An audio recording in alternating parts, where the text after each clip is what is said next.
നമസ്കാരം.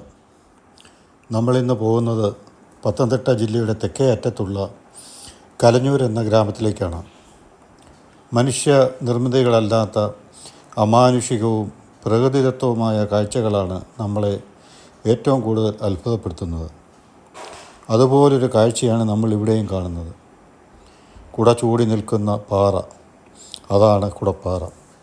കുടപ്പാറ അപ്പൂപ്പൻ്റെ തിരുസന്നിധിയിലേക്ക് നമുക്കും ഒന്ന് പോകാം. പ്രകൃതിയുമായി ബന്ധപ്പെട്ട് കിടക്കുന്ന എല്ലാ സത്യങ്ങൾക്കും പ്രപഞ്ചസൃഷ്ടാവായ മഹാദേവനുമായി ബന്ധമുള്ളതായി കാണുന്നു. ദ്രാവിഡ സംസ്കാരത്തിൻ്റെയും അലിഖിത കലകളുടെയും പുണ്യഭൂമി എന്ന് പറയാവുന്ന കേരള മാനവീയ ചരിത്രത്തിന് എത്ര തന്നെ പഴക്കമുണ്ടോ അത്രയും തന്നെ പ്രാചീനവും പ്രൗഢവുമാണ് കലഞ്ഞൂരെന്ന ഗ്രാമത്തിനുമുള്ളത്. ഏകദേശം 1100 വർഷങ്ങൾക്ക് മുമ്പ് ആരംഭിച്ച ഐതിഹ്യ പെരുമ ഇന്നും കാലാതിവർത്തിനിയായി നിലകൊള്ളുന്നു. അന്ന് നിബിഡവനമായിരുന്ന ഈ പ്രദേശത്ത് ശിവഭക്തനായ ഖരമഹർഷി വന്നു ചേരുകയും ഘോര തപസ്സിലൂടെ മഹാദേവൻ പ്രത്യക്ഷപ്പെടുകയും 3 സ്ഥലങ്ങളിൽ പ്രതിഷ്ഠിക്കാൻ 3 ശിവലിംഗം കൊടുത്തുവെന്നും ഐതിഹ്യത്തിൽ പറയുന്നു. അതിലൊന്നാണ് തൃക്കലഞ്ഞൂർ മഹാദേവ ക്ഷേത്രത്തിലെ മഹാശിവലിംഗം. മണ്ണടിയിൽ നിന്നെത്തിയ ദിവ്യനായ യോഗീശ്വരൻ കാമ്പിയാൻ കലഞ്ഞൂരിലെത്തുകയും ക്ഷേത്രസന്നിധിയിൽ നിന്ന് 1.5 കിലോമീറ്റർ കിഴക്കുമാറി സ്ഥിതി ചെയ്യുന്ന കുടപ്പാറ കാണുകയും അവിടെ ഭഗവാന്റെ സാന്നിധ്യം അറിയിക്കുകയും ചെയ്തു. അവിടെ തപസ്സിരുന്ന കാമ്പിത്താൻ അപ്രത്യക്ഷമായതായും പറയപ്പെടുന്നു. ആ സ്ഥലത്താണ് ഇന്നത്തെ ശ്രീകോവിൽ സ്ഥിതി ചെയ്യുന്നത്. ആ കുടപ്പാറയും അതിനോടനുബന്ധിച്ചുള്ള കാര്യങ്ങളും നമുക്ക് ഈ വീഡിയോയിലൊന്ന് കാണാം. ഈ കാണുന്നതാണ് കുടപ്പാറ. ഇതിൻ്റെ പ്രത്യേകത, ഈ പാറയുടെ ചുറ്റുവട്ടങ്ങളിലൊന്നും തന്നെ ഇതുപോലുള്ള ഒരു പാറയോ അതിനോട് ബന്ധപ്പെട്ടതായിട്ടുള്ള ഭാഗങ്ങളോ ഒന്നും തന്നെ നമുക്ക് കാണാൻ സാധിക്കില്ല. ഇതെങ്ങനെ ഇവിടെ പ്രപഞ്ചത്തിൽ സൃഷ്ടിയുണ്ടായി എന്ന് തന്നെ ഒരു അത്ഭുതമാണ്. മാത്രമല്ല, ഇതിനോടടുത്ത് തന്നെ സ്ഥിതി ചെയ്യുന്ന മറ്റു പാറകളും വളരെ ചെറിയ ചെറിയ പാറകൾ മാത്രമേ നിങ്ങൾക്ക് കാണാമല്ലോ. ഇത് കുടപ്പാറ അപ്പൂപ്പൻ്റെ തിരുസന്നിധിയിലേക്കുള്ള വഴികളാണ്. ഇവിടെ വഴിയും കാര്യങ്ങളും ഒന്നുമില്ല അങ്ങോട്ട് കയറി പോകുന്നതിനായിട്ട്. ഇപ്പോൾ വളരെ ചെറുതായിട്ടുള്ള ഒരു സ്റ്റെപ്പ് മാത്രം ഇങ്ങനെ ചെറിയ രീതിയിൽ ക്രോങ്കിറ്റ് ചെയ്ത് സൂക്ഷിച്ചിട്ടുണ്ട്. അവിടെ കയറി ചെന്നപ്പോൾ ഞാൻ ആദ്യം കാണുന്നത് ഈ കാണുന്ന ഒരു കാഴ്ചയാണ്. ആദ്യം ഞാൻ വിചാരിച്ചത് ഇത് ഒരു പാറയാണെന്നാണ്. അങ്ങനെ സൂക്ഷിച്ച് നോക്കിയപ്പോഴാണ് മനസ്സിലാവുന്നത് അതൊരു കാട്ടുവൃക്ഷത്തിൻ്റെ കുറ്റിയാണ്. അപ്പോൾ ആ തടി അതിൽ നിന്ന് അറുത്തു മാറ്റിയതിന് ശേഷമുള്ള അതിൻ്റെ ഒരു കുറ്റിയാണ് ഈ കാണുന്നത്. അപ്പോൾ ഓരോ കുറ്റികളിലും നമ്മൾ ഓരോന്നിലും ഓരോരോ രൂപങ്ങളും കാര്യങ്ങളും ഒക്കെ കാണുന്നത് പോലെ അത് ആരായിരുന്നോ എന്താണെന്നറിയില്ല. എന്തായാലും അത് അറുത്തു മാറ്റി അവിടെ വൃത്തിയാക്കി. ഈ കാണുന്ന കുടപ്പാറയുടെ മറ്റു വശങ്ങൾ നമുക്കൊന്ന് കാണാം. ഈ പാറയുടെ ഈ കാണുന്ന ശ്രീകോവിലിൻ്റെ ചെറിയ ചെറിയ ഭാഗങ്ങളാണ് നമുക്കിവിടെ ഉള്ളത്. ഇപ്പോൾ നമ്മൾ പടനിലം ക്ഷേത്രം പോലെയും അല്ലെങ്കിൽ ഓച്ചിറ ക്ഷേത്രം പോലെയും ഇതുപോലെ ഭഗവാന് വലിയ ക്ഷേത്രങ്ങൾ പണിയാൻ സാധിക്കാത്ത ഒരു സ്ഥലമായിട്ടാണ് ഇത് കാണുന്നത്. ഞാൻ ചെന്നപ്പോൾ അവിടെ ക്ഷേത്രം അടച്ചിരിക്കുകയായിരുന്നു. ഉള്ളിലോട്ട് കയറാൻ പറ്റിയില്ല. ഈ ഇടതുവശത്ത് കാണുന്ന അങ്ങേ അറ്റത്ത് കാണുന്നിടത്ത് അവിടെ ഒരു ഗുഹ പോലെയുണ്ട്. അവിടെയാണ് ഇന്നത്തെ ശ്രീകോവിൽ. അവിടെയാണ് കാമ്പിത്താൻ എന്ന യോഗീശ്വരൻ തപസ് ചെയ്തതെന്ന് വിശ്വസിക്കപ്പെടുന്നത്. പിന്നെ ചെറിയ ചെറിയ രീതിയിലുള്ള കൊച്ചു കൊച്ചു മാറ്റങ്ങൾ ഈ സ്ഥലങ്ങൾക്ക് വന്നുകൊണ്ടിരിക്കുന്നു. ഇതൊരു റബ്ബർ എസ്റ്റേറ്റിനുള്ളിലാണ്. വളരെ പ്രസിദ്ധമൊന്നുമല്ല ഈ സ്ഥലം, പക്ഷേങ്കിൽ വളരെ പുരാതനമായ ഒരു ക്ഷേത്രമാണ്. അതിൻ്റേതായിട്ടുള്ള വികസനവും കാര്യങ്ങളും ഒക്കെ ഇവിടെ വളരെ കുറച്ചേ ഉണ്ടായിട്ടുള്ളെങ്കിലും ഒരു അത്ഭുത ലോകം തന്നെയാണ് നമ്മളിവിടെ വന്ന് കണ്ടു കഴിഞ്ഞാൽ. ഞാൻ ഈ പാറയുടെ ഈ താഴ്വശത്തേക്ക് ഇറങ്ങാൻ വേണ്ടി ഒരുപാട് പ്രയാസപ്പെട്ടു. അതിൻ്റെ അടിവശമൊക്കെ ഒന്ന് കാണാൻ വേണ്ടിയിട്ട് ഒത്തിരി പ്രയാസപ്പെട്ടാണ് ഞാൻ ഇവിടെ താഴെ ഇറങ്ങിയത്. നിങ്ങളെ ഞാനൊരു അത്ഭുതം കാണിച്ചു തരാം. ഇത് കണ്ടോ, ഈ ഒരു ഉണക്കക്കമ്പാണേ. ആ കമ്പ പിടിച്ച് കുലുക്കുന്ന സമയത്ത് മണിനാദം കേട്ടോ. കേൾക്കാമോ? ആ കമ്പ് മൊത്തം ഞാൻ നിങ്ങളെ കാണിച്ചു തരാം. ആ കമ്പിൽ നിന്നും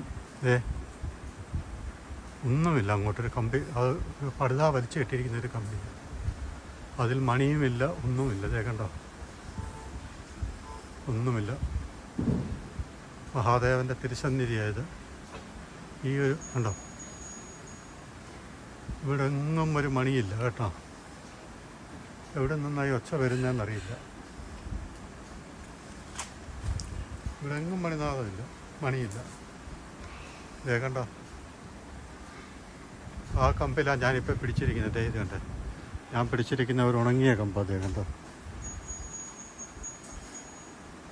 ആ കമ്പ് പിടിച്ച് കുലുക്കുമ്പോൾ മണിനാഥം കേട്ടോ. എന്തുവാന്നറിയില്ല ഭഗവാന്. ഇതാണ് സാക്ഷാൽ കുടപ്പാറ.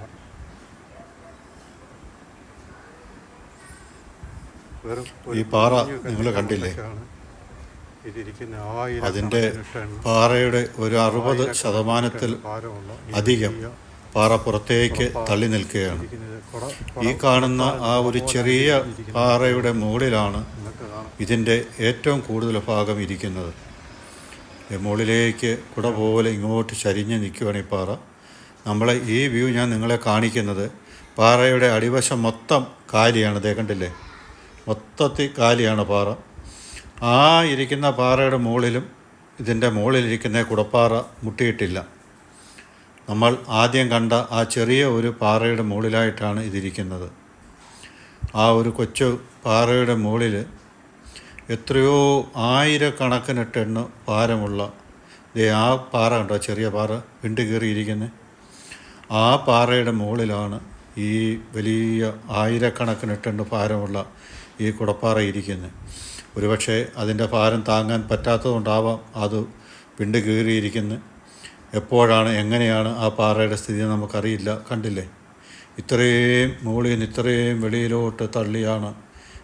ഇത് പാറയല്ല, ഒരു വലിയൊരു മല തന്നെ വേണേൽ പറയാം. അത്ര വലിപ്പമുണ്ട് ഇതിന്. ഇതെങ്ങനെയാണ് അത് അവിടെ വന്നതെന്നും ഇതെങ്ങനെ ഇത് സൃഷ്ടി ഉണ്ടായെന്നും നമുക്കൊന്നും ചിന്തിക്കാൻ പോലും പറ്റാത്ത ഒരു കാഴ്ച അവിടെ. ഭഗവാന്റെ സന്നിധി ഇതാണ്. ഗണപതി ഭഗവാന്റെ ആദ്യം കാണിച്ചല്ലോ, അവിടെയാണ് ഹോമങ്ങൾ, ഗണപതി ഹോമമൊക്കെ നടക്കുന്നത്. അവിടുന്ന് ഞാൻ തിരിച്ച് ഇറങ്ങി. വളരെ കഷ്ടപ്പെട്ടാണ് ഞാൻ അവിടെ പാറയുടെ 4 വശങ്ങളിലും പോയത്. പേടിയുണ്ടായിരുന്നു, കാരണം ഞാൻ ഒറ്റയ്ക്കേ ഉണ്ടായിരുന്നുള്ളൂ. അവിടെ എല്ലാം നല്ല കാടായിരുന്നു. അതിൻ്റെ പരിസരത്തൊന്നും ആരും ചെല്ലുന്ന സ്ഥലവുമല്ല. എങ്കിലും അവിടെയെല്ലാം പോയി ഇത് വൃത്തിയായിട്ട് നിങ്ങളെയൊക്കെ കാണിക്കാൻ വേണ്ടി എനിക്ക് സാധിച്ചു. ഞാൻ തിരിച്ച് അവിടുന്ന് താഴേക്ക് ഇറങ്ങുവാണ്. ഇറങ്ങി വന്നപ്പോൾ ഉണ്ട് അവിടെ ഒരു പറങ്കിമാവ് കണ്ടു. അപ്പോൾ അതൊന്ന് ഇപ്പോഴത്തെ ആരും കണ്ടിട്ടുണ്ടാവില്ലല്ലോ ഈ പറങ്കിമാവൊന്നും. അവിടുന്ന് ഞാൻ തിരിച്ച് താപ്പോട്ട് ഇറങ്ങുവാണ്. താപ്പോട്ട് ഇറങ്ങുന്നതിന് കുറച്ച് നല്ല പ്രയാസമുണ്ട് കേട്ടോ. അതുപോലെ നല്ല ചെങ്കുത്തായിട്ടുള്ള വഴിയാണ് താപ്പോട്ട്. കുറച്ച് ദൂരെ ഉണ്ടെങ്കിലും മേപ്പോട്ട് ഇച്ചിരി കഷ്ടപ്പെടണം നമ്മൾ കയറി പോകണമെങ്കിൽ. അതൊരു പാലയാണ്. ആ പാലയിൽ കുറേ വരുന്ന ഭക്തരൊക്കെ കെട്ടിയിരിക്കുന്നതാണെന്ന് തോന്നുന്നു. കുറച്ച് പട്ടുകളുണ്ട്. പിന്നെ ഇവിടെ ഈ മുത്തുക്കുടയുടെ കീഴിലായിട്ട് ഹനുമാൻ സ്വാമിയുടെ ഫോട്ടോയും താഴെ നിലവിളക്കും ഒക്കെ വെച്ച് പൂജിക്കുന്നുണ്ട്. അതൊക്കെ ഓരോരുത്തരുടെ വിശ്വാസങ്ങളുടെ ഭാഗമായിട്ടെല്ലാം ഭംഗിയായിട്ട് അത് സംരക്ഷിച്ചു പോകുന്നു. ഇപ്പോൾ കുടപ്പാറ അപ്പൂപ്പൻ്റെ ഭൂമിയിൽ നിന്നും ഞാൻ തിരിച്ചിറങ്ങുകയാണ്. ഇപ്പോൾ ഇവിടെ വന്നു പോകുന്ന ഭക്തർ തൃക്കലഞ്ഞൂർ മഹാദേവനെയും തൊഴുതേ പോകാവൂ എന്നാണ് പ്രമാണം. ഇത് തൃക്കലഞ്ഞൂർ മഹാദേവൻ്റെ താഴത്തെ ആൽത്തറയാണ്. നൂറ്റാണ്ടുകൾ പഴക്കമുള്ള ആൽത്തറയാണ്. ഞങ്ങളുടെ ഈ 5 അടിയിലധികം വലിപ്പമുള്ള നടരാജ വിഗ്രഹമാണ് ഇവിടുത്തെ പ്രതിഷ്ഠ. ഭഗവാനെയും തൊഴുതു എല്ലാം സന്തോഷമായി ഞങ്ങൾ തിരിച്ചിറങ്ങുകയാണ്. അപ്പോൾ ഞങ്ങളുടെ വീഡിയോ ഇവിടെ പൂർണ്ണമാകുന്നു. എല്ലാവർക്കും നന്ദി, നമസ്കാരം.